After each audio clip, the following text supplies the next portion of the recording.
প্রিয় বন্ধুরা, আসসালামু আলাইকুম ওয়া রাহমাতুল্লাহি ওয়া বারাকাতুহু। রাতে যে আমল করলে সবচেয়ে বড় ও শ্রেষ্ঠ পুরস্কার, আর আমলটি না করলে সারা দিন বড় বড় ক্ষতির সম্মুখীন হতে হবে, সেই সম্পর্কে হাদিস শরীফে খোলামেলা আলোচনা আছে। আজ আমি আপনাদেরকে সেই দামি আমলটি সম্পর্কে জানাবো, যে আমলটি সহজ কিন্তু পুরস্কার অনেক দামি হবে, আর না করলে কি মারাত্মক ক্ষতি আমাদের কপালে জুটবে। তিরমিজি শরীফের 2616 নং হাদিসের বর্ণনা হযরত মুআজ ইবনে জাবাল রাদিয়াল্লাহু তাআলা আনহু হতে বর্ণিত। হযরত মুআজ তিনি কে জানেন? প্রিয় নবীজি বলেন, কিয়ামতের দিন আমার উম্মতের উলামায়ে কেরামের পতাকা মুআজ বিন জবলের হাতে হবে। তিনি বলেন, আমি কোনো এক ভ্রমণে নবী করিম সাল্লাল্লাহু আলাইহি ওয়াসাল্লামের সাথে ছিলাম। একদিন যেতে যেতে আমি তার নিকটবর্তী হলাম। আমি বললাম, হে আল্লাহর রাসূল সাল্লাল্লাহু আলাইহি ওয়াসাল্লাম, এমন একটি আমল সম্পর্কে আমাকে জানিয়ে দিন যা আমাকে জান্নাতে প্রবেশ করাবে এবং জাহান্নাম থেকে দূরে রাখবে। তিনি বললেন, তুমি তো আমাকে একটি গুরুত্বপূর্ণ বিষয়ে প্রশ্ন করেছ, তবে সেই ব্যক্তির জন্য এই ব্যাপারটা অতি সহজ যে ব্যক্তির জন্য আল্লাহ তাআলা তা সহজ করে দেন। তুমি আল্লাহ তাআলার ইবাদত করবে, কোনো কিছুকে তার সাথে শরীক করবে না, নামাজ প্রতিষ্ঠা করবে, যাকাত দিবে, রমজানের রোজা রাখবে এবং বাইতুল্লাহর হজ করবে। তিনি আরো বললেন, আমি কি তোমাকে কল্যাণের দরজাসমূহ সম্পর্কে বলে দিব না?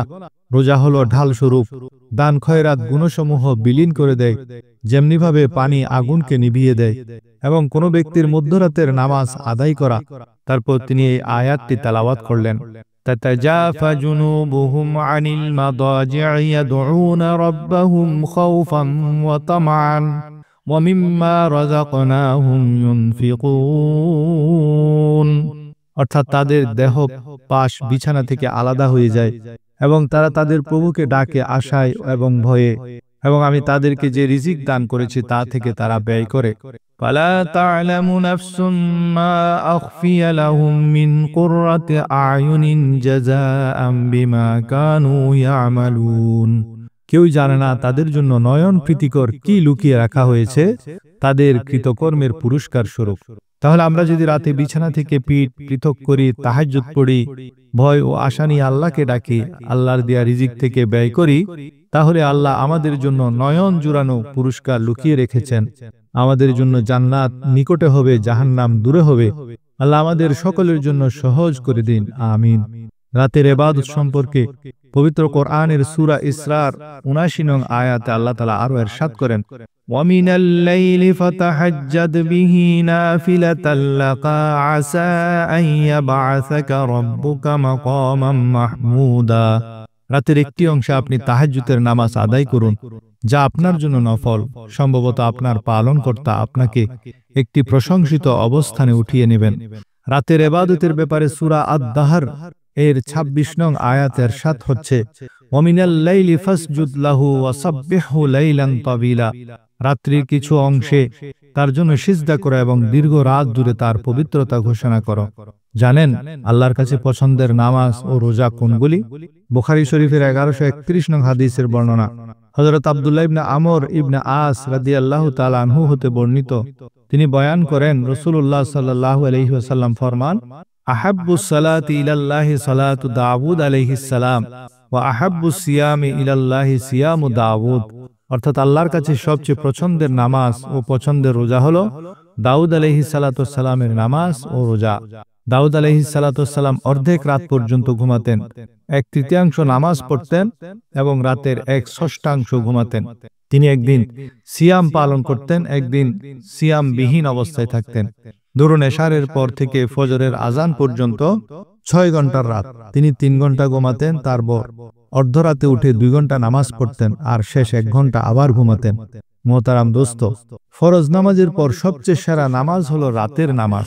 যেমন আবু দাউদ শরীফের 2429 নং হাদিসের বর্ণনা আবু হুরায়রা রাদিয়াল্লাহু তাআলা আনহু হতে বর্ণিত, নবী করিম সাল্লাল্লাহু আলাইহি ওয়াসাল্লাম বলেন, রমজানের পর সবচেয়ে আফজল রোজা মুহররমের রোজা, আর নামাজের মধ্যে সবচেয়ে আফজল নামাজ রাতের নামাজ।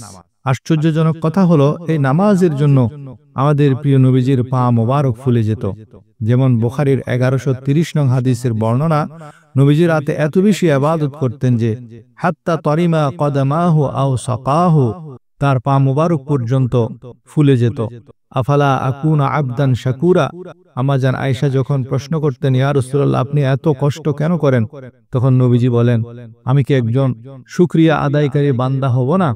রাতে নামাজের জন্য জান্নাতে কেমন গাছ এবং ঘোড়া হবে জানলে অবাক হবেন। হাদিস শরীফে আছে, জান্নাতে একটি গাছ হবে যে গাছের শাখা থেকে নতুন নতুন কাপড় বের হবে, আর তার শিকড় থেকে ঘোড়া বের হবে। যে ঘোড়াগুলির আসন হবে স্বর্ণের, আর লাগাম হবে মতি ও ইয়াকুতের। যে ঘোড়াগুলির পাখা হবে, আর সেগুলো এক একটি পদক্ষেপ হবে দৃষ্টির সীমানায়। জান্নাতীরা এই ঘোড়ার উপর বসবে, আর এই পুরস্কার যারা পাবে তাদের ব্যাপারে অন্যরা প্রশ্ন করবে, হে আল্লাহ, এই লোকগুলো এত বড় নিয়ামত সম্মান কিভাবে পেল?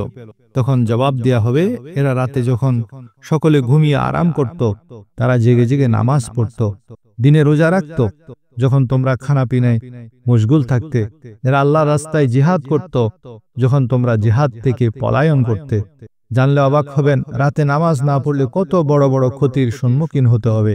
বুখারী শরীফের 1142 নং হাদিসের বর্ণনা।